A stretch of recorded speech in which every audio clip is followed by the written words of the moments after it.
C'est vraiment une saison extraordinaire pour Gaspé. Extraordinaire, voire historique. C'est ainsi que la haute saison touristique pour la destination Gaspé-Forillon peut se résumer.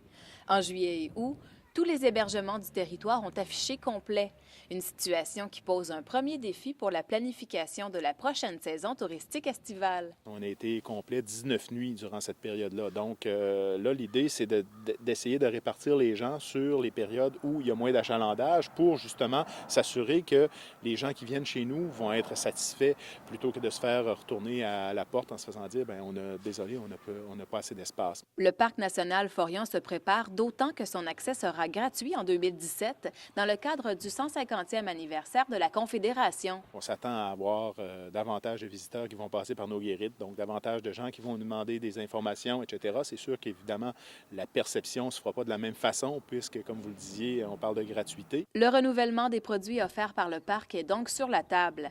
La possibilité d'un système de perception en ligne est aussi envisagée. Le Bureau d'accueil touristique de Gaspé a lui aussi connu une hausse de son achalandage cet été. En juillet, cette hausse a grimpé à 32 % comparativement à la saison 2015. Ça a été dur au niveau, je dirais, ressources humaines pour toute l'industrie.